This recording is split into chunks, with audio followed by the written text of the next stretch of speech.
Wassalatu wassalamu ala sayyidina Rasulillah. Assalamualaikum warahmatullahi wabarakatuh.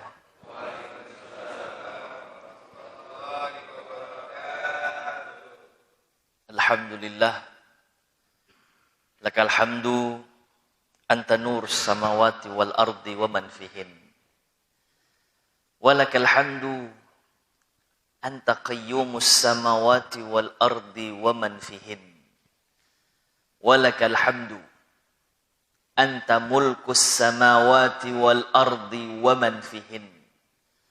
Allahumma laka aslamna wa bika amanna wa alaika tawakkalna wa ilaika anabna wa bika hakamna. Antal muqaddim wa antal muakhiru la ilaha illa anta. Ashhadu an la ilaha illallah wa ashhadu anna sayyidana Muhammadan abduhu wa rasuluhu la nabiyya ba'dah. Allahumma salli wa sallim wa zid wa barik wa an'im ala rasulikal mustafa wa nabiyyikal mujtaba Rasulillah Sayyidina Muhammadin wa ala alihi wa ashabihi wa man salaka ala nahjihi ila yaumil qiyamah wa ba'd. Alhamdulillah, puji dan syukur kita kehadirat Allah Subhanahu wa taala atas segala limpahan nikmat yang Allah titipkan kepada kita. Salawat beriringkan salam semoga selalu tercurahkan kepada junjungan kita Nabi besar Nabi Muhammad sallallahu alaihi wasallam, kepada para sahabat Rasulullah sallallahu alaihi wasallam, keluarga Rasulullah sallallahu alaihi wasallam, juga kepada seluruh pengikut Rasulullah sallallahu alaihi wasallam yang terus coba berikhtiar menjalankan tuntunan demi tuntunan Rasulullah sallallahu alaihi wasallam yang insyaallah kita semua termasuk di dalamnya. Amin. Sehingga kelak Allah kumpulkan kita di akhirat bersama baginda Rasulullah sallallahu alaihi wasallam ma'an nabiyyin wasiddiqin wasyuhada'i wassalihin wa hasuna ulaika rafiqa.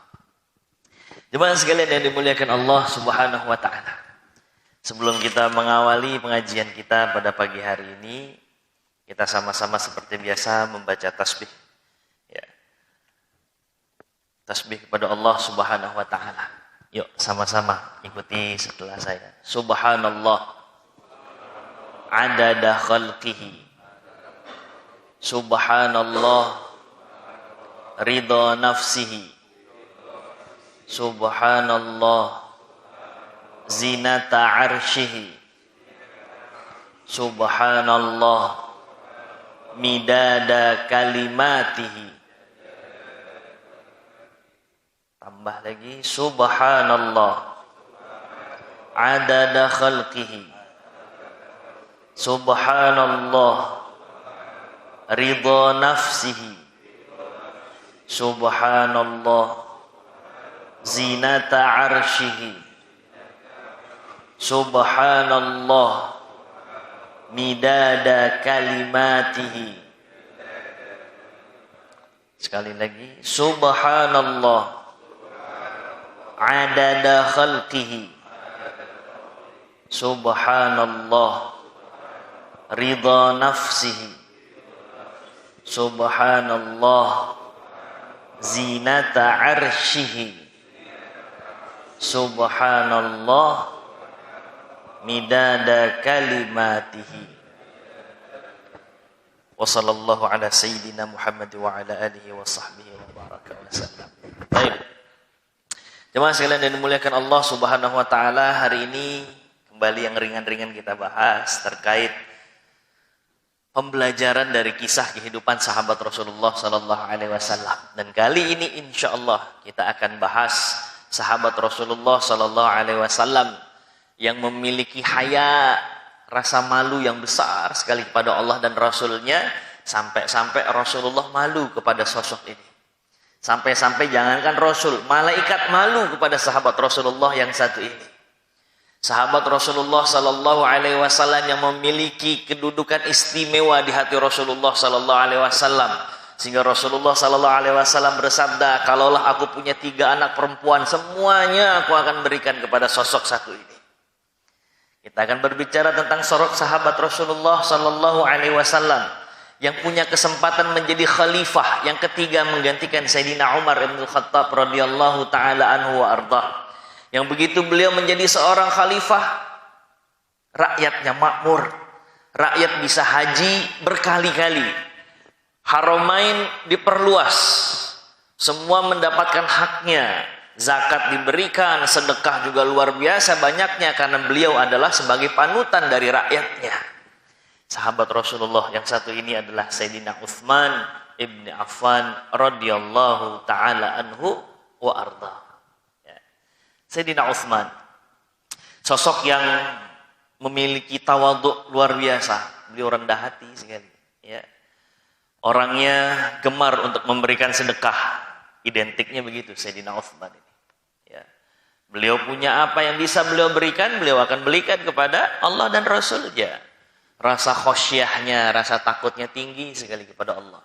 Sayyidina Utsman bin Affan. Ya. Pada masa jahiliyah, Sayyidina Utsman ini lam yasjud fil jahiliyah li sanamin qat. Jadi sebelum datangnya agama Islam, Sayyidina Utsman ini nggak pernah menyembah berhala sekalipun. Walaupun beliau ada di lingkungan, di tengah-tengah orang menyembah berhala.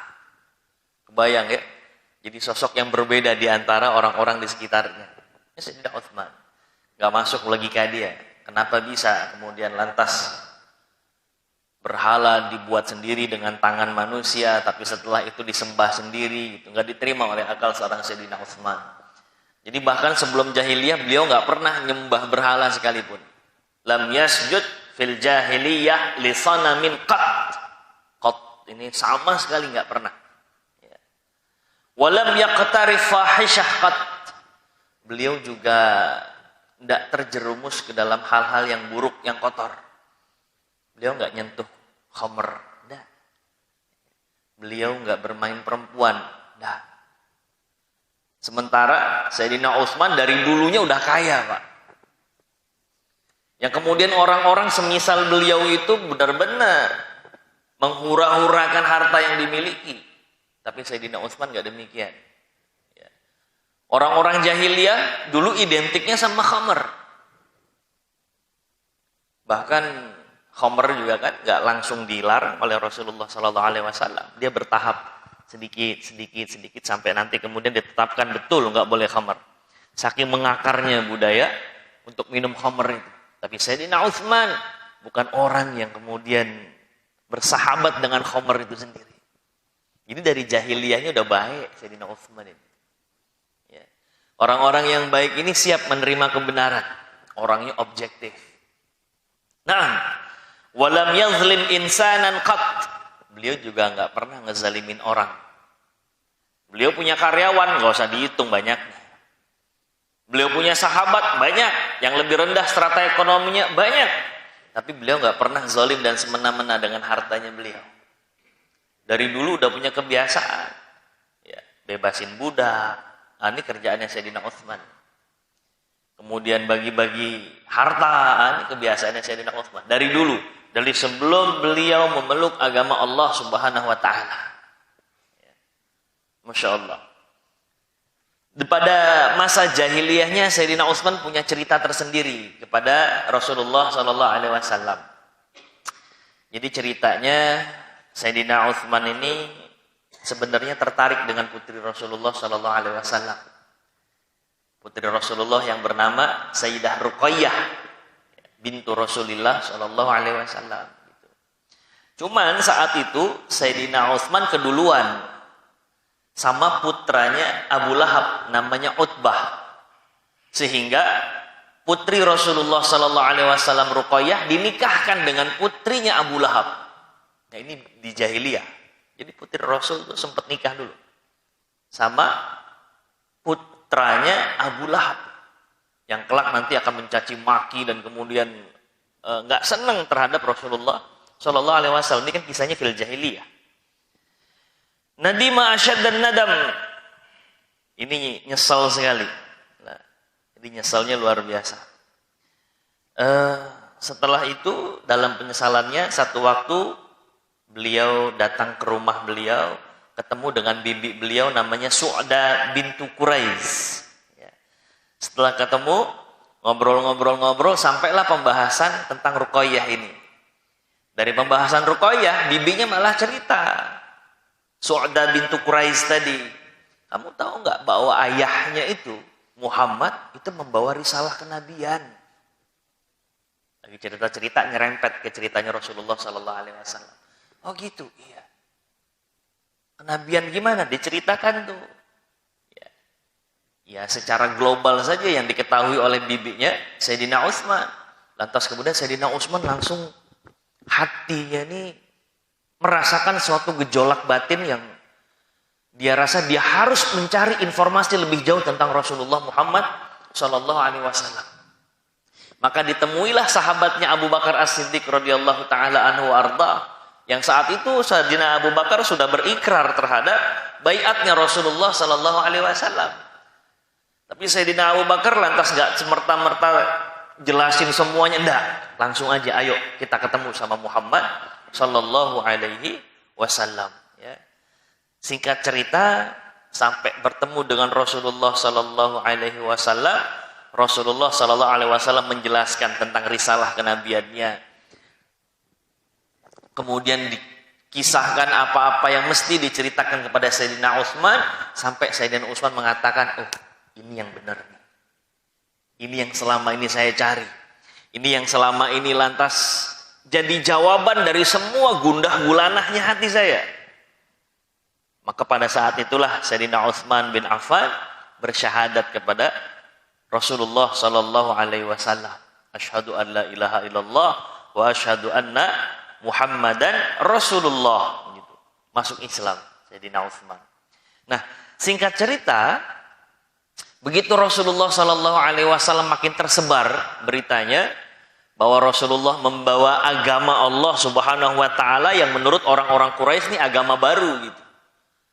Oh, ndak seneng ini Abu Lahab ini, bencinya luar biasa.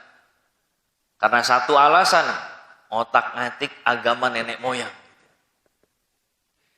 Bencinya itu luar biasa, bukan hanya kepada diri Rasulullah, sampai untuk menyakiti Rasulullah, dia meminta anaknya untuk menceraikan Ruqayyah. Jadi jangan cuma Rasulullah aja yang sakit hati. Anaknya kalau perlu sakit hati. Utbah, ceraiin Ruqayyah. Anaknya sam'atan wa ta'atan sama abahnya dia, sama bapaknya. Ya. Maka saat itu Ruqayyah diceraikan oleh Utbah, putra Abu Lahab. Ya. Nah, kisahnya berlanjut.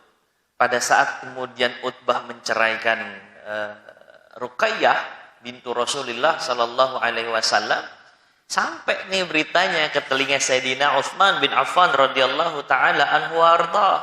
Sampai dalam kisah ini ya disebutkan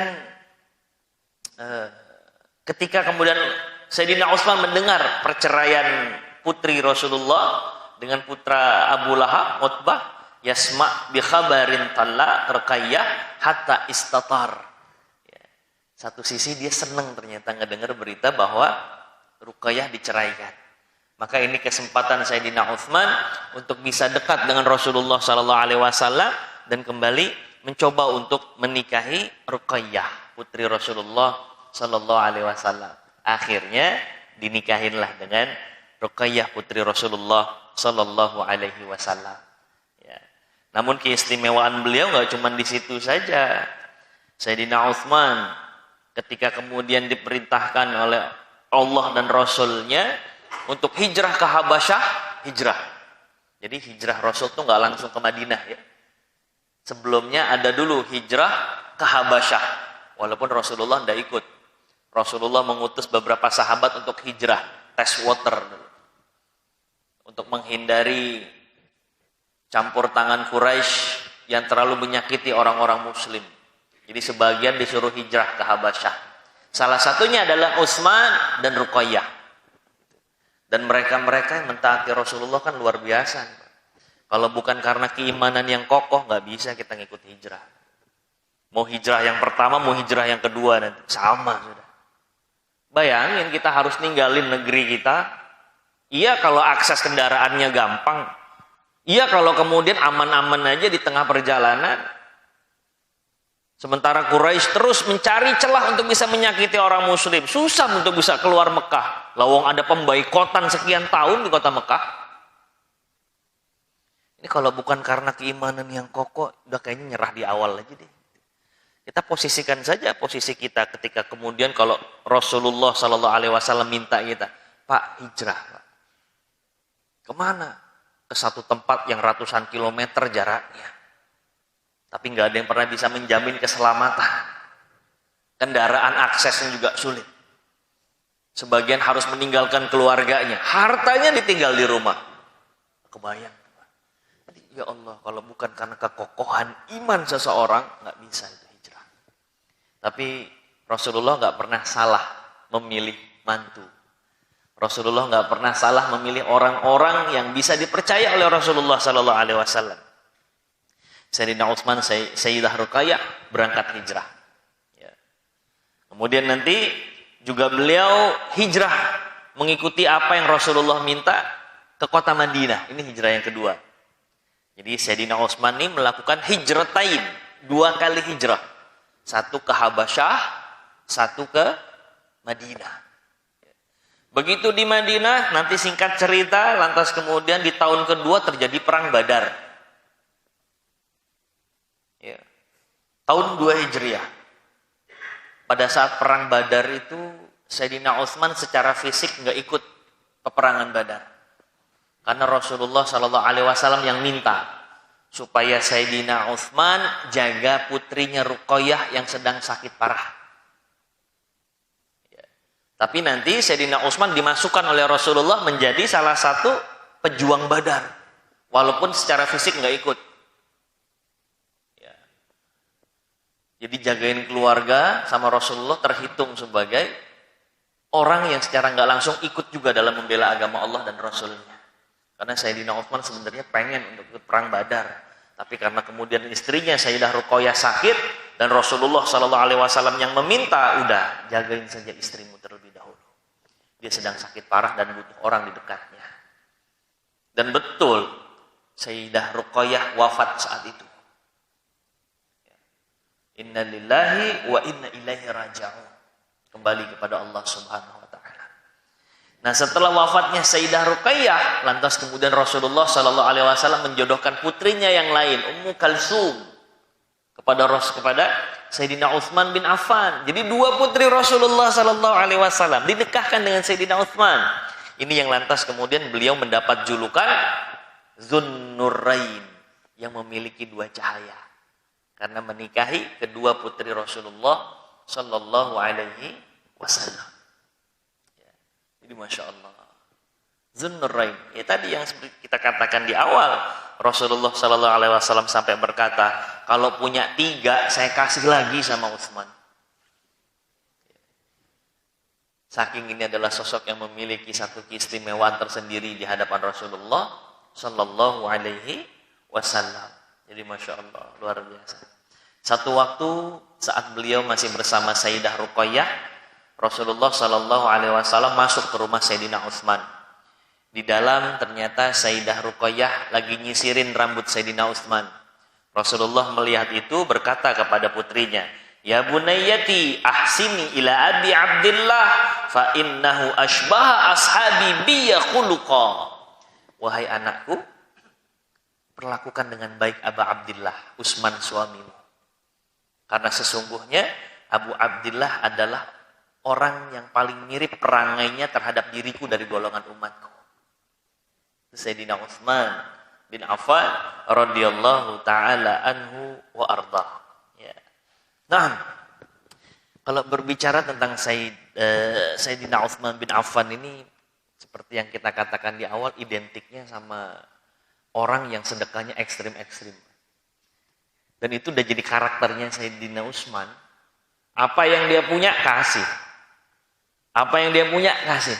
Dan setiap beliau ngasih itu justru nggak pernah berkurang harta beliau. Makin nambah lagi, nambah lagi, nambah lagi. Ada orang-orang yang kemudian Allah pilih seperti itu. Ya, dan ini sesuai dengan janji Allah. La yanqusu malun min sadaqah bal yazdad atau kama qala Rasulullah sallallahu alaihi wasallam. Enggak ada rumusannya orang sedekah terus dia jadi miskin, enggak ada. Bahkan Rasulullah ngejaminnya 3 kali lagi, bal yazdad. Nambah. Rasulullah ngomong sekali aja kelar urusan. Ini 3 kali ditekenin. Nambah. Sayyidina Utsman salah satunya. Oh, kalau udah bicara untuk bersedekah harta ya berat sudah kalau menyaingi Sayyidina Utsman. Ya. Saat itu mauqifuhu al-Khalid fi tajhizi jaisyil usrah fi ghazwati Tabuk. Pada saat perang Tabuk. Perang Tabuk ini perang terakhirnya Rasulullah sallallahu alaihi wasallam. Sekitar tahun 9 Hijriah. Ya. Ini dikenal dengan Ayyamul Usrah, hari-hari yang pelik, hari-hari yang berat. Maka pasukannya nanti disebut Jaisyul Usrah, ya. Jaisyul Usrah. Pasukan yang berada di dalam keadaan pelik. Pada saat perang Tabuk 9 Hijriah itu. Nanti pada kisah ini yang kita ketahui banyak dari para mubalik kita, ada semacam kompetisi di antara Umar bin Khattab radhiyallahu taala anhu dengan Abu Bakar As-Siddiq. Ya. Ketika kata Sayyidina Umar, hari ini momentumnya nih, saya harus mengalahkan Abu Bakar dalam urusan amal soleh. Asbiku ala Abi Bakar. Saya harus ngalahin Abu Bakar. Terus Sayyidina Umar datang sama Rasulullah, ngasihin setengah harta seperti yang kita kisahkan di minggu kemarin itu, beberapa minggu yang lalu. Ya. Setengah harta, Pak, itu dikasihin sama Sayyidina Umar. Betul-betul posisinya, karena begitu ditanya sama Rasulullah, ma abqaita li ahlik, kamu nyisain apa sama keluargamu? Kata Sayyidina Umar dengan pedenya, abqaitu mislaha. Seperti ini ya Rasulullah, seperti yang aku kasihkan. Aku udah bagi 2, sebagian aku kasih keluargaku dan sebagian aku berikan di jalan Allah Subhanahu wa taala. Betul-betul setengah. Bapak yang punya kendaraan 2 kasih 1. Yang punya rumah 2 dikasih 1. Nah, ini kuat nggak kira-kira? Ini lagi-lagi iman yang nanti berbicara. Yuharrikul qalb, menggerakkan hati untuk melakukan itu. Lantas kemudian Sayyidina Abu Bakar datang kan?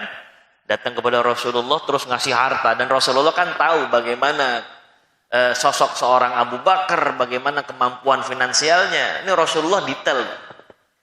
Rasulullah ini peka sekali sama sahabat-sahabatnya. Rasulullah tahu loh, kalau ada yang sahabat terlihat wajahnya seperti ini, oh ini orang-orang lagi butuh harta. Orang-orang belum makan nih. Nah, itu banyaklah kisah-kisah dengan sahabat-sahabat Rasul. Karena Rasulullah tahu detail bagaimana keadaan sahabatnya. Dia paham dengan keadaan lingkungannya. Dan ini jadi pelajaran buat kita semua, bahwa kita juga harus peka sama lingkungan kita. Ya. Ini kadang-kadang ada orang udah betul-betul butuh, kita mampu untuk bantu, tapi masih berat hati ini untuk membantu. Ya, Rasulullah nggak seperti itu. Dan sahabat-sahabat Rasulullah menerima pelajaran itu dengan baik. Mereka pun mampu mendeskripsikan Rasulullah dengan detail. Bagaimana Rasulullah, oh Rasulullah lagi lapar nih, oh Rasulullah lagi nggak baik keadaannya, oh Rasulullah lagi marah nih. Tahu, Pak. Tahu. Bahkan yang ajib lagi, Pak. Sahabat-sahabat tuh tahu berapa jumlah ubannya Rasulullah sallallahu alaihi wasallam. Allahu akbar. Sebagian ada yang bilang kalau kita baca Syama'il Muhammadiyah, beberapa Syama'il seperti An-Nabhani dan lain sebagainya, itu dikisahkan. Dari sahabat fulan bin fulan berkata, bersaksi bahwa ubannya Rasulullah tuh ada 14. Sebagian meriwayatkan 19. Tapi nggak ada yang berkata di atas 20. Saking detailnya kalau mereka tuh melihat Rasulullah sallallahu alaihi wasallam. Ya. Jadi Masya Allah, seumur-umur mungkin kita nggak pernah dihitung uban sama istri kita ya Pak. Katanya ini kerajinan amat sih Bang, ikut dengan uban. Tapi enggak, inilah demikian para sahabat Rasulullah sallallahu alaihi wasallam, segitu detailnya, dan Rasulullah pun detail untuk melihat sahabat-sahabat Rasulullah sallallahu alaihi wasallam. Begitu Sayyidina Abu Bakar ngasih hartanya, kata Rasulullah, ya Abu Bakar, banyak sekali, ma abqaita li ahlik, kamu nyisain apa buat keluargamu? Allah, dengan keimanan seorang Abu Bakar dengan tenangnya beliau berkata, abqaitullah war rasul. Aku sisakan Allah dan Rasulnya. Artinya apa? Semuanya dikasih. Allahu Akbar. Itu Sayyidina Abu Bakar As-Siddiq radhiyallahu taala anhu arda. Ini dalam kisah Jaisul Usrah. Jadi kisah ini ada pada saat menjelang perang Tabuk, Pak. Yang dikisahkan dalam kisah ini. Bagaimana lantas sedekahnya Sayyidina Utsman ibn Affan? Oh, Masya Allah. Sayyidina Utsman ibn Affan. Ya. Dalam beberapa riwayat. Yang pertama riwayat dari Abdurrahman bin Samrah. Aku menyaksikan bahwa Utsman bin Affan memberikan hartanya sebanyak 1.000 dinar. 1.000 dinar. Bapak tahu berapa nilai 1 dinar? 4,25 gram emas. Dikali 1.000, Pak. 4 kilo, Pak. 425 kilo. Allahu Akbar. Itu dalam keadaan usrah, dalam keadaan pelik. Pacekliknya mungkin panjang, ternak-ternak juga nggak banyak menghasilkan. Perdagangan keluar ribetnya luar biasa karena teriknya itu, Masya Allah. Ya. Itu pada saat Jaisul Usrah, Ayyamul Usrah, hari-hari pelik itu, keadaan panas di atas rata-rata. Maka orang-orang juga nggak melakukan perjalanan dagang. Tapi Sayyidina Utsman dengan santainya beliau ngasih 1.000 dinar di jalan Allah Subhanahu wa taala. 4 kilo, Pak. Saya nggak kebayang, susah juga ngitungnya. 4 kilo, sekarang 1 kilo taruhlah 1 juta gitu ya. Tahu berapa itu untuk Jaisul Usrah. Ternyata ada beberapa riwayat lain lagi yang mengatakan, saya juga nyaksiin Sayyidina Utsman itu sedekah seperti apa yang diriwayatkan oleh Ibnu Syihab Az-Zuhri. Utsman itu pada saat perang Tabuk ngasih 900 ba'ir, 940 ba'ir. Ba'ir ini unta. Dia punya spesifikasi khusus, biasanya udah di atas 4 tahun itu baru disebut ba'ir. Udah kuat diajak jalan jauh, ini ba'ir namanya. Nanti ada lagi jamal, ada lagi nakah, itu ada punya spesifikasi khusus. Ba'ir, ini onta yang udah kuat untuk diajak jalan jauh. Harganya pun juga udah lumayan mahal. Ini 940 kendaraan yang diberikan oleh Sayyidina Utsman bin Affan. Ternyata kata beliau nih kayaknya masih kurang nih. Digenapin 1.000, tambahin 60 kuda yang paling baik. Jadi kalau sekarang nyumbang kendaraan buat perang. Kendaraan-kendaraan terbaik. 1.000 yang kemudian disedekahkan oleh Sayyidina Utsman bin Affan. Ya. Jadi beliau nih kalau sedekah ekstrim-ekstrim terus. Dan kayaknya sekali-kali perlu dicoba nih sama kita. Sekali-kali kita nggak usah ngikutin setiap saatnya Sayyidina Utsman, enggak. Tapi seenggaknya adalah sekali-kali kita bisa kayak begitu. Bismillah. Dan janji Allah kan nggak pernah meleset. Yakini saja. La yanqusu malun min shadaqah. Walaupun nggak selalu kemudian diberikan oleh Allah langsung di dunia. Bisa jadi kemudian Allah pending nanti. Bisa jadi nggak langsung saat itu, tapi nanti Allah tahu waktu yang tepat kapan harus memberikan kita balasannya. Boleh jadi Allah keep dulu, nanti di akhirat Allah berikan sesuatu yang jauh lebih besar dari apa yang kita harapkan. Tapi nggak akan pernah lah orang sedekah terus jatuh miskin, nggak ada rumusannya itu. Nggak ada rumusannya. Dari mana taunya? Ya dari hadis Rasul. Jadi sekali-kali coba, Pak. Sedekah ekstrim itu perlu dicoba gitu. Ini juga kemudian memerlukan keimanan betul, keyakinan betul di jalan Allah Subhanahu wa taala. Dan keadaan-keadaan seperti apa yang kita rasakan saat ini sebenarnya jadi momentum. Di mana kemudian banyak di antara kita yang merasa penghasilannya berkurang, ruang geraknya terbatas gitu ya. Dan lain sebagainya. Justru ini momentum untuk kita lantas bisa berbuat di jalan Allah dan Rasulnya. Yang punya harta, berikan hartanya. Nah kalau mau ngetes, ini momentumnya tepat, maksud saya begitu. Lagi dalam keadaan begini. Karena Sayyidina Utsman dalam keadaan Yaumul Usrah, begitu. Dan sahabat-sahabat pada saat ayyamul usrah tadi, hari-hari pelik dan menjadi jaisyul usrah, itu luar biasa, Pak. Ada yang sedekah cuman segenggam kurma. Dan beliau tuh malu untuk sedekah sebanyak itu. Tapi subhanallah ternyata di rumahnya cuma punya 2 genggam kurma, Pak. Ya Allah, 2 genggam kurma. Sebagian dikasih untuk Rasulullah, sebagian dia taruh di rumahnya, sementara dia akan meninggalkan perang dan harus meninggalkan anak istrinya.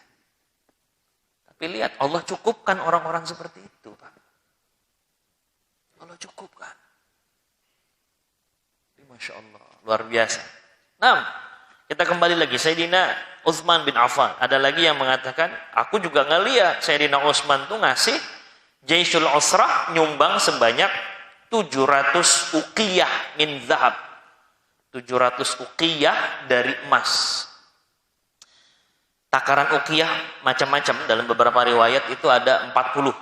Ya. Dan 40 ini nggak dijelaskan apakah 40 ini 40 keping emas atau seperti yang lainnya. Tapi yang jelas 40-an jumlahnya. Jadi kalau 700 dikali 4, oh lumayan juga. Bukan lumayan lagi, besar sekali. Jadi Masya Allah, inilah Sayyidina Utsman bin Affan radhiyallahu ta'ala anhu wa arda. Pada saat lantas kemudian Rasulullah sallallahu alaihi wasallam melaksanakan hijrahnya, di awal-awal hijrah itu Rasulullah sallallahu alaihi wasallam meminta sahabatnya, siapapun yang mampu untuk bisa menggali sumur, maka dia akan mendapatkan jariah yang luar biasa banyaknya. Ya. Nah, ini juga kisah yang dikaitkan pada saat Sayyidina Utsman bin Affan mencoba untuk membeli sumur seorang Yahudi, namanya Bi'rur Raumah. Ya. Sumur Raumah. Di Madinah itu ada satu sumur yang biasa dijadikan rujukan sama orang-orang untuk beli air. Yang punya sumur itu orang Yahudi. Cuman ngasih harganya ini semaunya dia aja. Kasih mahal-mahal, kasih diskon-diskon. Tapi khusus yang dapat diskon adalah orang-orang sebangsanya dia, Yahudi. Giliran yang bukan dari bangsa dia, oh udah semena-mena sekali. Ini orang Yahudi. Lantas kemudian Sayyidina Utsman mencoba untuk melobi supaya bisa dapat beli sumur itu.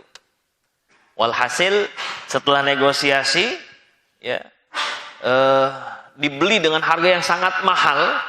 Itu pun nggak dibeli semuanya, mereka berbagi. Oke, saya jual, tapi kita bagi-bagi. 1 hari punya saya, 1 hari punya kamu. Seterah. Kalau 1 hari punya kamu mau diapain, mau digunakan atau enggak, itu urusan kamu.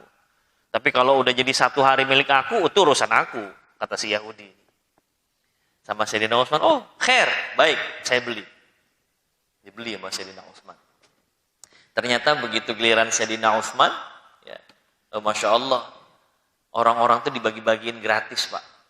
Ayo, yang mau air ambil sepuasnya. Kalau perlu, tampung buat besok. Supaya ada persediaan 2 hari. Kalau udah habis, lusanya ntar ambil lagi. Terserah, gratis, kata Sayyidina Utsman. Allahu Akbar. Ya. Orang-orang ngambil, Pak. Maka di hari berikutnya, saat itu gilirannya punya orang Yahudi, dia mau jualin airnya, udah nggak ada yang beli. Walhasil lantas Sayyidina Utsman nawarin, ya udah nggak laku, mendingan ente jual aja mahnya semuanya. Dijual dengan harga yang sangat-sangat murah dan nggak ada nilainya sekali. Walhasil sumur itu disedekahkan atau diwakafkan di jalan Allah Subhanahu wa taala. Sampai saat ini masih ada sumur itu. Dan masih terus menghasilkan sumur itu. Allahu Akbar. Dari hartanya Sayyidina Utsman ini Masya Allah. Bahkan beberapa kawan-kawan kami yang di Madinah sana pun bercerita gitu. Benar tuh. Informasi-informasi yang kita terima bahwa hartanya Sayyidina Utsman masih ada sampai saat ini. Ya. Hazab bin Khabariyah, memang kita dengar, tapi dari kawan-kawan yang memang mausuk, ya, terpercaya. Beliau kawan-kawan ini memang sekolah di Madinah dan lain sebagainya. Gitu. Benar kok ada. Gitu. Ya, kemudian sampai sekarang masih bisa menghasilkan karena bisa membeli satu gedung. Ya. Dan itu diwakafkan juga, balik lagi ke umat. Jadi Masya Allah, kebayang tuh Pak. Dari berapa tahun yang lalu sampai saat ini itu ngalir terus hartanya. Harta wakaf. Karena nanti kita umat Islam punya berapa instrumen dalam sedekah. Ada yang sifatnya betul sedekah. Ada yang sifatnya zakat, satu kewajiban. Ada yang sifatnya wakaf, itu punya karakteristik masing-masing.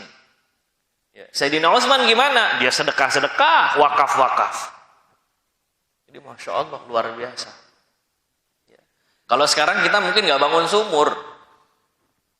Tapi kalau kita ada harta, Pak, bantuin saudara-saudara kita tuh, Pak, yang nggak punya air. Pengeboran air, ya Allah, itu manfaatnya, Pak. Masya Allah. Usikum wa iya ya nafsi bitaqwallah. Dan masih banyak saudara-saudara kita yang nggak punya akses itu. Untuk bisa dapat air bersih. Mereka harus jalan berapa kilo dulu. Dan itu masih ada sampai sekarang, Pak. Yang punya kelebihan rezeki bisa berwakaf seperti itu. Sayyidina Utsman bin Affan ini Masya Allah, luar biasa. Wa kana radhiyallahu anhu, Sayyidina Utsman bin Affan ini punya rutinitas mingguan. Rutinitas mingguan. Apa rutinitas beliau? Itu membebaskan satu orang budak. Wa yuharrir raqabah. Jadi budak laki-laki satu, budak perempuan satu. Ini setiap Jumat. Nah, ini juga jadi pelajaran buat kita. Ada yang sifatnya tuh rutinitas kita. Setiap Jumat, sekarang udah mulai marak nih, Pak. Nasi berkah. Kalau kita sering dengar nasi berkah setiap Jumat. Itu rutinitas. Atau setiap subuh, ayo taruh, berapapun itu taruh, sedekah. Tapi rutin. Karena sebaik-baiknya amal adalah walaupun gak banyak tapi dia istiqomah. Maqalla wastaqam. Sedikit gak apa-apa tapi dia terus, continue gitu. Nah, ini perlu kita biasakan nih, Pak. Amalan-amalan yang sifatnya continue terus. Ya, banyaklah sekarang. Yang tadi ngasih berkah, ya, Jumat berkah, terus sedekah di tiap pagi, gitu. Atau kemudian kita punya agenda-agenda lain. Dan banyak sekali ya, celah-celah untuk kita bisa rutin melakukan sebuah amal saleh itu. Dan berat, istiqomah itu berat. Bahkan dalam salah satu ayat Allah Subhanahu wa taala kan berfirman begini. A'udzubillahi minasyaitonirrajim. Innal ladzina qalu rabbunallah tsumma istaqamu tatanazzalu 'alaihimul malaikah alla takhafu wa la tahzanu wa abshiru bil jannati allati kuntum tu'adun. Ya. Sesungguhnya mereka yang berikrar kami istiqomah gitu. Allah itu adalah Tuhan kami dan kami beristiqomah dengan itu. Maka orang-orang yang seperti ini malaikat akan turun, Pak. Kemudian malaikat akan menguatkan hati. Karena yang begini ini seringkali menggoyang hati. Maka malaikat menguatkan itu. Ya. Alla takhafu wa la tahzanu. Dan mereka yang mampu untuk bisa terus istiqamah, outputnya apa? Nanti di akhir, wa absyiru bil jannah, Allah siapkan khusus surga untuk mereka. Yang itu sudah dijanjikan oleh Allah Subhanahu wa ta'ala. Dalam beberapa riwayat lain, Rasulullah sallallahu alaihi wasallam ketika berbicara tentang istiqamah itu, syayyabatni Nuh atau Hud wa akhwatuha. Termasuk ayat ini. Gara-gara ayat ini aku beruban. Kenapa? Saking beratnya. Saking beratnya istiqomah itu. Nah, kita perlu coba itu. Yang sifatnya harian atau mingguan. Ya mesti, Pak. Yang kelak akan bersaksi di hadapan Allah Subhanahu wa ta'ala.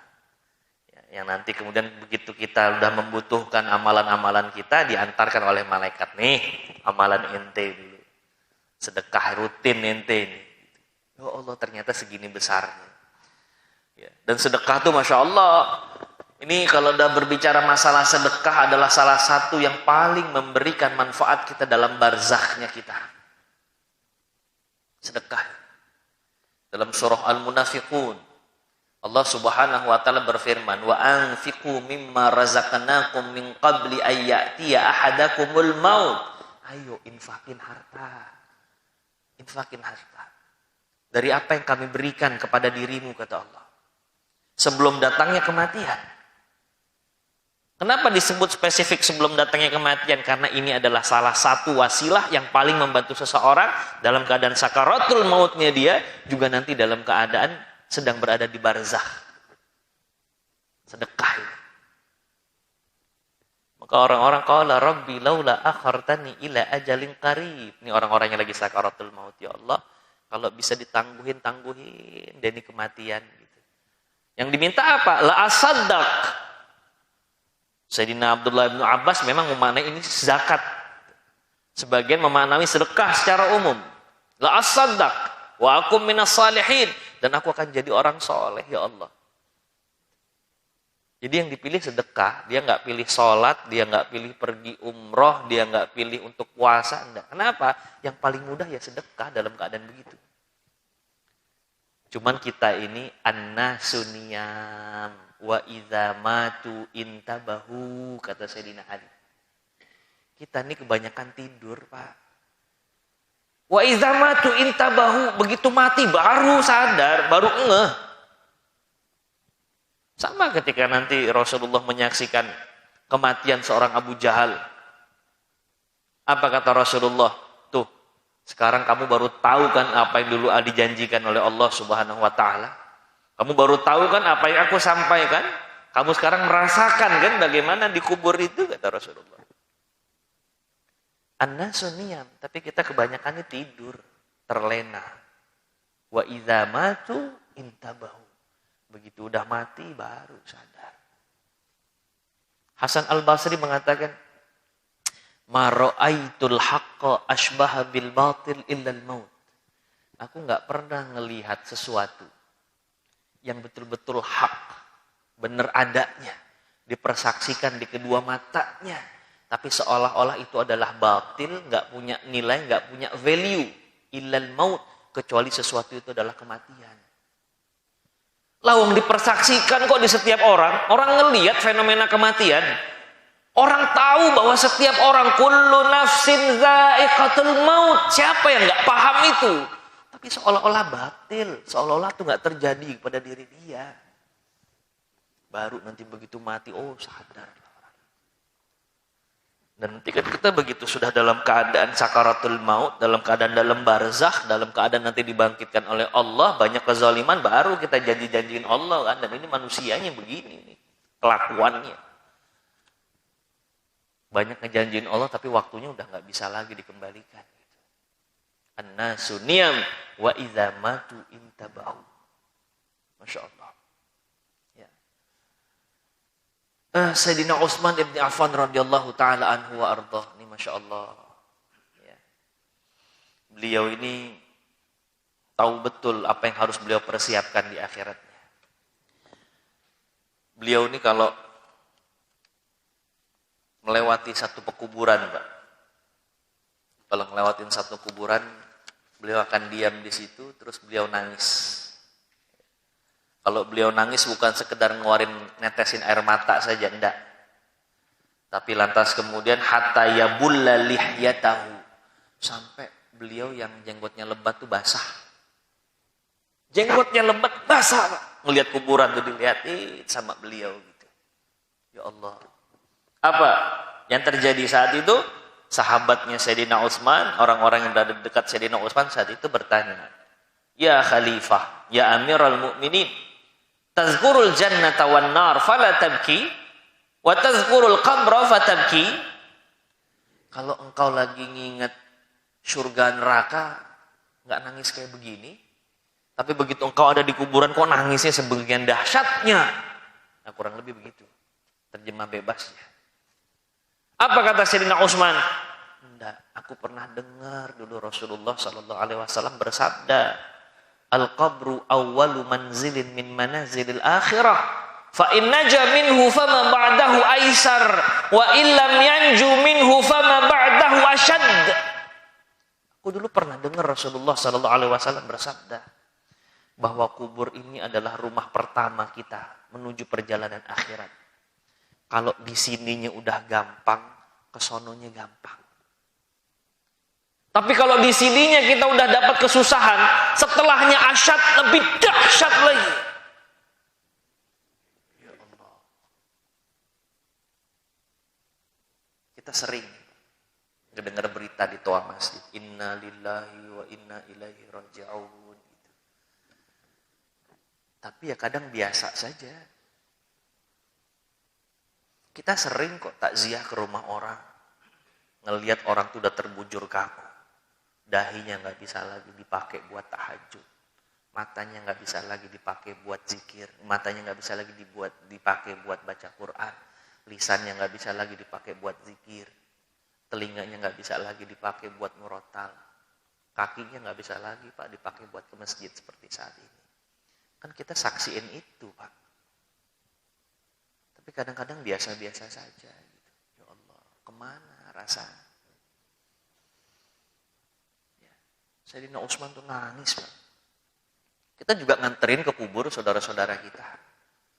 Tapi banyak yang kita nggak menjadikan itu sebagai pelajaran. Padahal kita tahu satu saat mungkin yang nanti diinformasikan di toa masjid adalah nama kita. Kita tahu yang satu saat akan dikafankan itu adalah diri kita. Kita tahu nanti yang akan diarak sama orang-orang diantar ke pekuburan adalah kita. Kita tahu bahwa satu saat kita akan dimasukkan ke dalam liang yang hanya 1 kali 2 meter itu. Kita tahu nanti bahwa tali di atas kepala kita akan dibuka lantas ditempelkan kepala kita ke tanah. Kita tahu setelah itu akan kita berada di bawah papan-papan yang sudah disediakan. Kita tahu nanti bahwa kita akan diuruk sama tanah di atas kita itu. Sendirian. Demi Allah sendirian. Demi Allah sendirian. Ini Sayyidina Utsman, Masya Allah. Kalau dia datang ke kubur itu ya mungkin terlintas itu. Gitu. Kalau di sini selamat, selebihnya akan ringan, kata beliau. Tapi kalau di sini udah diazab, selanjutnya akan lebih dahsyat lagi. Allah. Mudah-mudahan Allah ngelembutin hati kita, Pak. Mudah-mudahan. Jangan sampai nih hati ini keras membatu, qaswatul qulub. Banyak-banyak kita zikir, banyak-banyak baca Quran, banyak-banyak amal soleh biar lembut hati ini. Sedekah adalah salah satu wasilah untuk melembutkan hati kita. Seperti apa yang banyak dilakukan dan menjadi contoh untuk kita semua dari Sayyidina Utsman bin Affan radhiyallahu taala anhu wa arda. Istahya minallah fastahyat minhul malaikah wan nabi. Beliau ini punya rasa malu yang luar biasa kepada Allah dan Rasulnya. Kalau beliau sedekah, beliau malu Pak. Ini sebenarnya ya Allah cuma segini doang. Padahal nominalnya tuh nggak terbatas Pak. Tapi beliau merasa sungkan sama Allah. Gitu. Ya Allah maaf ya Allah cuma segini, ya mungkin begitu. Dan beliau tuh dalam beberapa riwayat disebutkan Utsman ini rajulun hayy, pemalu sekali, tapi di hadapan Allah, di hadapan Rasulullah. Ya. Setelah beliau masuk ke dalam agama Allah, ini mohon maaf, di rumah Allah yang mulia, beliau tidak pernah menyentuh kemaluannya dengan tangan kanan beliau sampai akhir hayat beliau, sampai sedemikiannya. Ya. Sayyidina Utsman, rasa malunya tinggi. Saya punya kawan. Beliau tuh aktif dalam salah satu pengurusan jenazah. Ada satu orang nenek yang Masya Allah wafatnya itu luar biasa. Dimudahkan, ya. Kemudian alamat-alamat husnul khotimah itu terlihat jelas sekali gitu. Yang nganter banyak, meninggalnya mudah dan lain sebagainya. Ketika ngobrol-ngobrol tuh beliau sempat dapat informasi nenek nih ya, ada satu yang agak beda, ngejaga sekali marwahnya nenek. Bahkan kata kakek, nenek tuh nggak pernah buang angin sembarangan di dalam rumahnya sekalipun, saking menjaga rasa malunya itu. Ya Allah, hal-hal sederhana begitu. Kemana rasa malu kita kepada Allah, kepada sesama makhluk Allah subhanahu wa ta'ala? Kalau Allah udah tarik rasa malu seseorang, fa'mal ma syi'ta. udah selesai urusan. Ya. Dalam hadis Rasulullah sallallahu alaihi wasallam diriwayatkan oleh Aisyah radhiyallahu anha, satu waktu Rasulullah lagi di rumah santai-santai. Terus kemudian dalam santainya Rasulullah tiba-tiba sahabat Abu Bakar datang. Mertuanya Rasulullah. Begitu datang Rasulullah nggak mengubah posisinya, masih dalam keadaan santai. Ya. Pakaian Rasulullah, gamis Rasulullah itu agak menyingkap betis beliau. Tapi beliau merasa nyaman dengan Sayyidina Abu Bakar As-Siddiq radhiyallahu taala anhu warda. Urusan selesai, Abu Bakar pulang radhiyallahu taala anhu. Setelah itu nggak lama kemudian Sayyidina Umar datang ke rumah Rasulullah. Dan Rasulullah nggak merubah posisinya, masih dalam keadaan begitu, ngobrol-ngobrol segala macam, kelar urusan Sayyidina Umar pulang. Sayyidina Utsman datang, begitu Sayyidina Utsman datang, Rasulullah langsung bangun terus membenarkan pakaiannya. Sayyidina Aisyah kan ngelihat fenomena itu. Setelah Sayyidina Utsman pulang, Sayyidah Aisyah nanya dong sama Rasul, "Ya Rasulullah, tadi begitu ayah datang engkau biasa-biasa saja. Ketika Umar datang juga engkau nggak merubah posisi duduk dan tidurmu. Tapi begitu Sayyidina Utsman datang, ya Rasul, kok engkau langsung buru-buru benerin pakaianmu?" Apa kata Rasulullah? "Ala astahyi min rajulin tastahyi minhul malaikah." Gimana aku nggak malu terhadap seseorang yang bahkan malaikat pun malu kepada dirinya. Allahu Akbar. Al-haya, ya, rasa malu ini adalah satu sifat yang keluar karena takzimnya seseorang kepada Allah Subhanahu wa taala. Karena membesarkan dan mengagungkan Allah Subhanahu wa taala. Merasa nggak layak terhadap sesuatu yang dia berikan atau dia perlihatkan kepada Allah Subhanahu wa taala. Al-haya. Wal haya'u minal iman. Ketahuilah bahwa rasa malu itu bagian dari iman kita. Rasa malu itu bagian dari iman. Maka orang yang nggak punya malu, berarti imannya bermasalah. Iman ini keyakinan atas dik al-jazim. Nah, Sayyidina Utsman dan Al-Quran. Jadi Sayyidina Utsman ini cinta sekali kepada Quran. Cinta sekali kepada Al-Quran.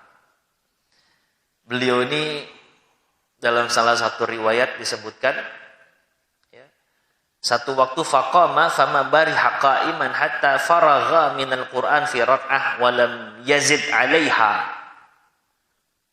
Jadi ada seorang sahabat Abdurrahman bin Utsman At-Taimi, ya.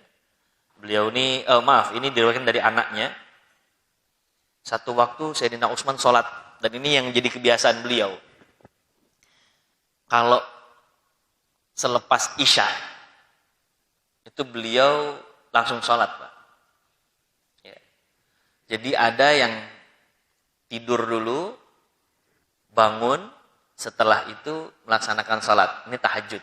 Biasanya di setengah malam atau 2/3 malam. Ya.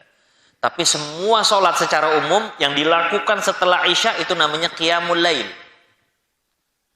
Nah, Sayyidina Utsman ini qiyamul lail. Setelah Isya beliau sholat. Tapi baru selesainya itu menjelang subuh, Pak.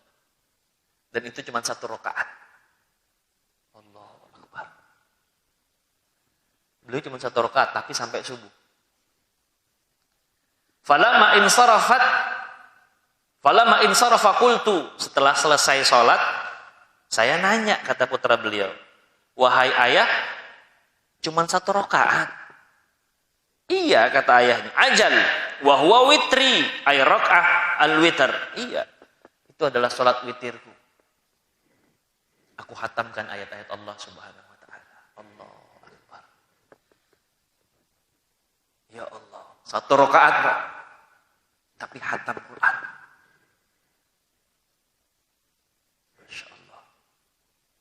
Salah satu wasiat Rasulullah sallallahu alaihi wasallam adalah jangan sampai kita meninggalkan salat witir. Maka sesiapa yang mungkin agak sulit bangun di pertengahan malam, boleh selepas Isya langsung melaksanakan witir. Ya, boleh 2, 1 atau 1 rakaat saja. Dari mana? Dari sini kisahnya. Ya, 1 rakaat witir. Tapi kita jangan mentang-mentang milih 1 rakaat, kita langsung 1 rakaat dan bacanya kulhu doang terus selesai kan gitu. Ya, nah, bisa 3 rakaat, 3 rakaat. Mau lebih dari itu silahkan, yang penting ganjil. penting ganjil. Adalah Sayyidina Utsman bin Affan radhiyallahu taala anhu wa ardhah. Ada sebuah ayat Allah, adalah sebuah ayat dalam Al-Qur'an surah Az-Zumar. Amman huwa qanitun ana al-laili sajidan wa qa'iman yahzarul akhirah wa yarju rahmata rabbih qul hal yastawil ladzina ya'lamuna wal ladzina la ya'lamun innama yatadzakkaru ulul albab. Orang yang betul-betul khusyuk kepada Allah, di malamnya dia sujud, juga di siangnya dia beribadah, benar-benar mengharapkan akhirah, benar-benar mengharapkan rahmat Allah subhanahu wa ta'ala. Apakah sama orang yang paham sama orang yang enggak paham? Enggak sama. Innama yatazakkaru ulul albab. Cuman orang-orang pinter cerdas saja yang mau banyak mengingat Allah subhanahu wa ta'ala, mengingat kematiannya, mengingat hari akhirnya. Dan Sayyidina Utsman salah satunya. Beberapa sahabat mengatakan ayat yang dimaksud ini sebenarnya tentang Utsman bin Affan. Qala huwa Utsman ibnu Affan. Ya, tadi 1 rakaat itu khatam Quran. Dan qala Nawawi fi Tibyan, Imam Nawawi punya kitab namanya At-Tibyan fi Hamalatil Quran. Beliau mengatakan yang kemudian menghatamkan 1 hataman Quran dalam 1 malam itu adalah Utsman bin Affan, Tamim Ad-Dari, Sa'id ibn Jubair, wal Mujahid, wasy-Syafi'i, Imam Syafi'i, wal akharun, dan orang-orang yang lain. Jadi banyak yang melakukan itu. Banyak. Masya Allah. Kalau kita nggak bisa melakukan itu, seenggaknya kita bisa mengikuti witirnya itu. Kita nggak bisa ngikutin khatamnya dalam 1 rakaat. Seenggaknya kita nggak meninggalkan 1 witirnya itu. Ya. Setiap malam. Ya. Masya Allah tabarakallah. Hadza huwa Utsman bin Affan radhiyallahu taala anhu wa ardhah. Beliaulah yang berjasa dalam pengumpulan Al-Qur'an, supaya tidak terjadi clash antara satu orang dengan orang yang lain dengan riwayatnya masing-masing. Maka Sayyidina Utsman saat itu memutuskan, ayo kita baca saja dari 1 jalur, supaya semua umat ini tidak saling berselisih tentang ayat-ayat Allah subhanahu wa ta'ala. Ya.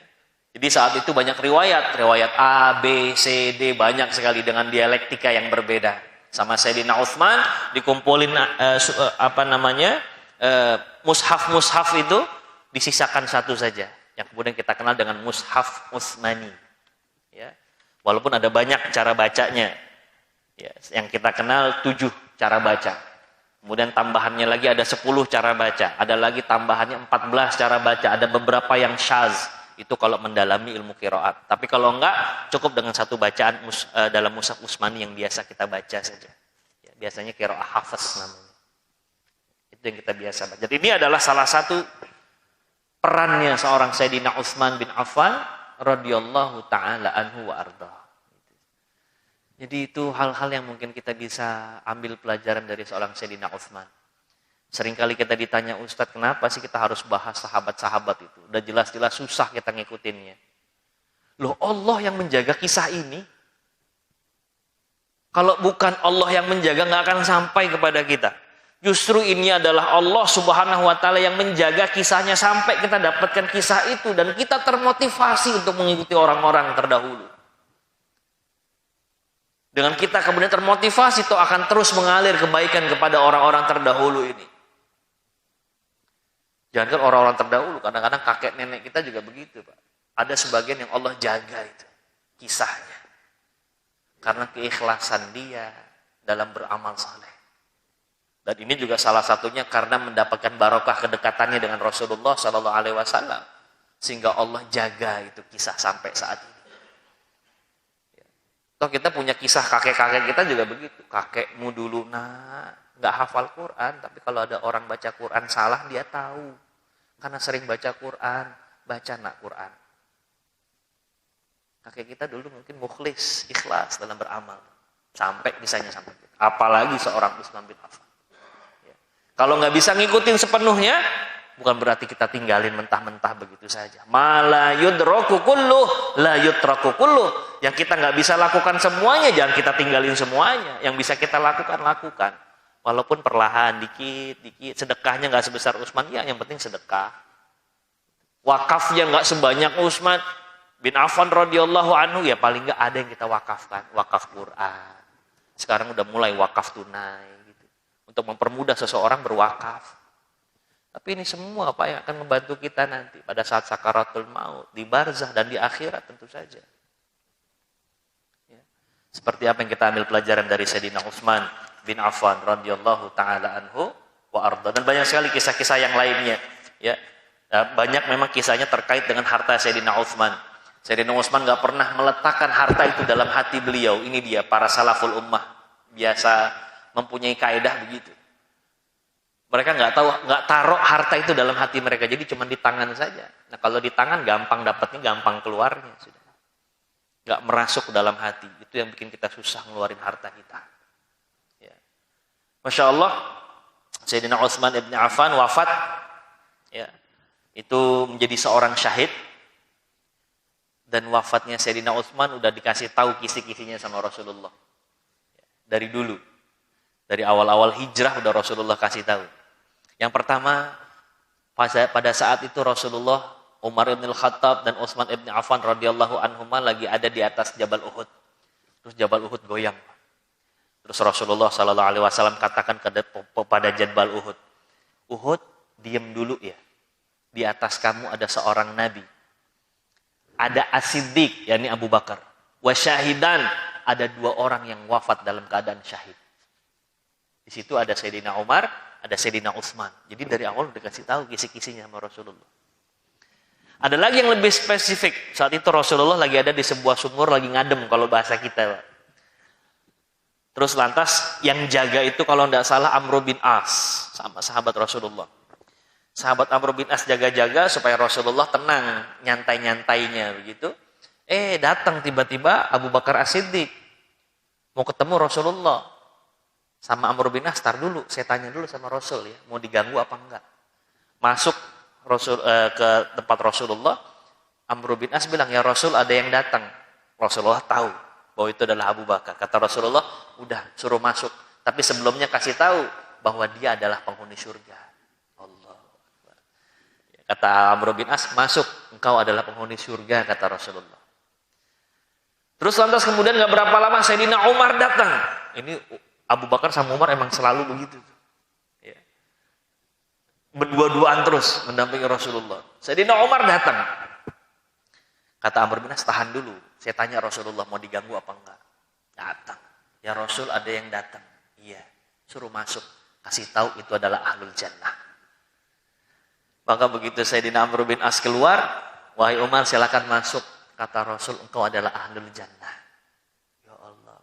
Kata Amr bin As, kalau ngedengar begini rasa-rasanya saya pengen panggil keluarga saya semua biar datang ke situ supaya Rasulullah bilang itu ahlul jannah. Tapi ternyata yang ketiga yang datang adalah Sayyidina Utsman bin Affan. Lagi-lagi Amr bin As datang kepada Rasulullah. Ya Rasul, ada yang mau ketemu. Kata Rasulullah, iya. Kasih tahu juga dia penghuni surga. Tapi ada bala buat dia. Ma'abalwa. Tapi ada bala buat dia. Dikasih tahu sama Sayyidina Amr bin As. Silakan masuk, kata Rasul. Engkau ahlu surga. Tapi engkau akan dapat bala ujian dari Allah. Itu dipegang erat oleh Sayyidina Utsman. Makanya begitu terjadi chaos di masa-masa akhir karena fitnah Abdullah bin Sabah ini. Ya. Tokoh Yahudi yang kemudian memporak-porandakan kebersamaan, ukhuwah Islamiyah. Nah, ini kerjaannya Abdullah bin Sabah. Bikin fitnah sana sini. Sampai kemudian fitnah yang keluar adalah Utsman bin Affan ini adalah orang yang korupsi. Orang yang nepotisme, karena yang diangkat adalah saudara-saudaranya sendiri. Itu digaung-gaungkan, Pak. Terutama kepada orang-orang yang baru masuk Islam, yang nggak tahu hakikat Utsman seperti apa. Kepancing. Tapi kan nggak masuk akal, sekelas Utsman korupsi. Lah dulu dia kasih semua hartanya untuk Allah, dia nggak butuh lagi karena dia udah kaya. Dia nggak perlu korupsi, bahkan kalau perlu dia bantu itu umat dengan hartanya dia. Tapi ini fitnah. Bagaimana saya bisa korupsi? Sementara Rasulullah udah ngejamin pada saat perang Tabuk gitu, pada saat Jaisyul Usrah, apa kata Rasulullah? Ma darra Utsman ma amila ba'dal yaum. Setelah apa yang dilakukan Utsman gak akan ada yang bisa membahayakan diri dia, terutama di akhirat nanti. Kok bisa-bisanya dituduh korupsi? Fitnah. Dan dari dulu sudah ada fitnah-fitnah kepada orang Islam.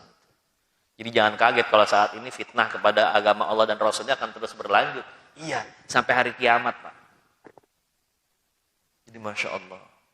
Dan kasih tahu kisi-kisinya. Betul, pada saat itu banyak chaos terjadi. Sahabat Rasulullah Sallallahu Alaihi Wasallam pasang badan untuk bela Utsman. Ini kita ceritakan di akhir-akhir hayatnya beliau. Ya. Tiba-tiba beliau dikepung sama orang-orang yang gak suka dengan beliau. Karena ketiadaan ilmu dan gak paham siapa itu Sayyidina Utsman. Dikepung rumahnya, Pak. Ditutup akses air minumnya. Ya Allah, jahat sekali orang-orang. Abu Hurairah udah pasang badan, udah siap dengan pedangnya. Wahai Utsman, izinkan aku untuk memegang pedang ini membela dirimu. Kata Sayyidina Utsman, gak usah. Ini urusan aku dengan umatku. Karena Sayyidina Utsman udah tahu, udah paham. Ini orang-orang terdahulu nih, para sahabat Rasul, salafus soleh, firasatnya kuat, Pak. Ittaqu firasatal mu'min. Sayyidina Abu Bakar paham kalau dia akan meninggal. Sayyidina Umar bin Khattab juga begitu. Kita udah ceritain kemarin untuk kisahnya. Sayyidina Utsman juga begitu, sama. Sayyidina Ali dan yang lainnya nggak jauh beda, Pak. Firasatnya kuat sekali. Udah, saya udah mau mati. Tapi itu nggak disampaikan. Begitu Abu Hurairah pasang pedang, nggak usah. Sayyidina Ali bin Abi Thalib ngutus Hasan sama Husain. Bahkan nanti Hasan sama Husain sempat terluka. Kata Sayyidina Utsman, nggak usah. Nanti terjadi pertumpahan darah. Yang mereka pengenin cuma aku doang, kata Sayyidina Utsman. Ya. Dan dia udah tahu kisi-kisinya dari Rasulullah Sallallahu Alaihi Wasallam. Maka betul, masuklah para pengkhianat itu ke dalam kamarnya Utsman. Ya. Ada beberapa riwayat yang saling menguatkan. Ada yang kemudian memegang janggutnya Utsman. Kemudian ada yang menebas Utsman, ditangkis sama Utsman tapi terkena jarinya dan jarinya Utsman putus. Ya. Dan putus itu mengenai ayat-ayat Allah, Al-Quran, Mushaf. Sampai mushaf itu kelak nanti akan bersaksi di hadapan Allah Subhanahu wa taala. Sampai kemudian ditebaslah Sayyidina Utsman tanpa diketahui siapa yang membunuh Sayyidina Utsman bin Affan radhiyallahu taala anhu wa arda. Tapi yang luar biasa adalah ketika Sayyidina Utsman berkata bahwa hari ini atau malam besoknya Utsman dibunuh, Utsman mimpi. Saya ketemu sama Rasulullah Sallallahu Alaihi Wasallam. Ada Abu Bakar di sana, ada Umar di sana. Rasulullah bilang sama saya, Utsman, nanti kamu buka puasa bareng sama kita. Maka hari itu Sayyidina Utsman berpuasa dan hari itulah Sayyidina Utsman lantas terbunuh. Ya Allah, Masya Allah. Orang-orang ini dapat keistimewaan dari Allah. Firasatnya kuat. Untuk bisa dapat firasah yang kuat, itu udah Allah kasih tahu. Jalannya adalah mendapatkan cinta Allah Subhanahu wa taala. Kalau kita udah dapat cinta Allah, Allah yang akan gerakan tangan kita, Allah gerakan lisan kita, Allah gerakan semua yang kita miliki dari tubuh kita. Firasatnya kuat. Wasilahnya apa? Amal yang wajib, amal yang sunnah dikerjakan. Makin dia dekat sama Allah, makin kuat itu arahan Allah Subhanahu wa taala. Kita punya dulu kiai-kiai kita kalau ngomong suka bener ya, mereka bukan dukun, Pak, tapi Allah yang ngarahin lisannya. Itu orang-orang yang dekat dengan Allah. Sayyidina Utsman kedekatan dengan Allah membuat firasatnya kuat sekali. Dan beliau wafat pada hari itu tanpa diketahui siapa yang membunuh beliau. Dan Sayyidina Utsman meninggalkan banyak sekali jasa untuk umat ini. Sehingga kita patut mencontoh dari kehidupan beliau. Mudah-mudahan kisah yang singkat ini bisa membuat satu dorongan dan motivasi untuk kita semua. Kalau lah nggak bisa ngikutin keseluruhan ya seenggak-enggaknya di tahap-tahap awal, grade 1, grade 2. Tapi kita upgrade terus amal saleh kita. Dan insya Allah ini akan mengundang rahmat Allah Subhanahu wa ta'ala. Sehingga Allah akan menempatkan kita di surganya insya Allah. Allahumma khtimna min hadhihi dunya bihusnil khatimah. Wala takhtimna illa bihusnil khatimah. Kita berdoa kepada Allah Subhanahu wa taala dengan istighfar 3 kali. Astaghfirullahalazim. Astaghfirullahalazim. Astaghfirullahalazim. Alladzi la ilaha illa huwal hayyul qayyum wa atubu ilaih. A'udzubillahi minasyaitonir rajim. Bismillahirrahmanirrahim. Allahumma lakal hamdu kulluhu wa laka syukru kulluhu wa ilaika yurja'ul amru kulluh. Allahumma iyyaka na'budu wa iyyaka nasjudu wa ilaika nas'a wa nahfid.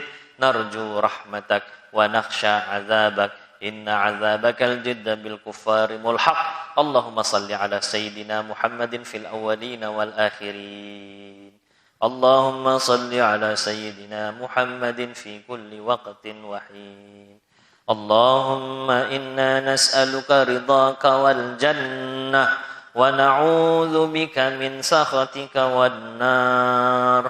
Allahumma inna nas'aluka al jannah wa ma qarraba ilaiha min qawlin wa amal wa na'udzu bika minan nar wa ma qarraba ilaiha min qawlin wa amal.